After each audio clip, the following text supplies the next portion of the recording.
let's talk about real estate. We've been debating the future of the market given all of the uncertainty in the world.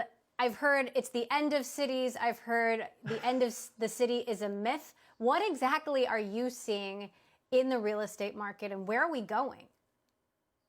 Well, I just think it's a rebalancing. Cities are taking a step back, rural and suburban areas are taking a step forward. You can't have this incredible concentration of wealth that happened over the past 20 years in San Francisco, New York, and Seattle go on forever. At some point, we've got to share the love. So the fact that rich people are moving all over the country to Wyoming and Texas and everywhere in between is a good thing for us politically and economically. It means that everything great about Silicon Valley is going to happen elsewhere. But it also means that home prices in rural places are shooting through the roof, that anyone in the business of helping someone move from there to here is in a very good position right now. So I think America is just going through a significant shift, but it doesn't mean that New York is dead or San Francisco is dead, or those are still some of the greatest cities in the world, and everyone's going to want to live there sooner or later.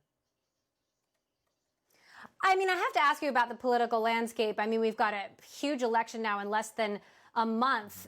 Do you, and we've seen plenty of surprises in the last couple of weeks. I'm sure there will be more.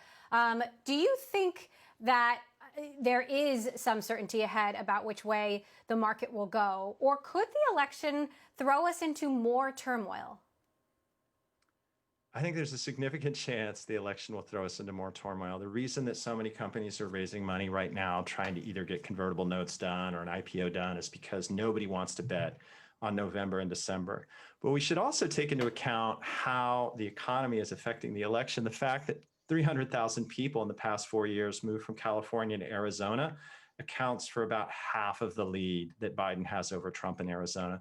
The same thing is happening from California to Texas. One of the reasons that state is going purple isn't because anyone who was already there changed his mind. It's in part because people have changed their address.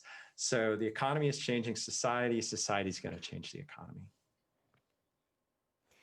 That said, you've got so many people who are really suffering right now.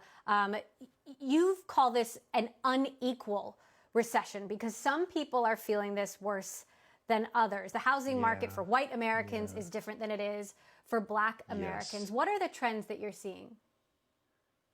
Well, I think with this particular recession, we've finally seen the American economy completely split in two. So there is one part of the economy that is hurting in the most awful way. The retail segment, the service segment is in dire shape. But at the same time, it is just a bonanza for the upper class because very cheap credit, very good stock market, low housing prices in much of America. So those folks are going hog wild. And anyone who sits across that straddle, as I do, can't help but feel uncomfortable about it. This isn't the way Redfin wanted to prosper. We want to see the whole economy do well, not just the economy for one half of America.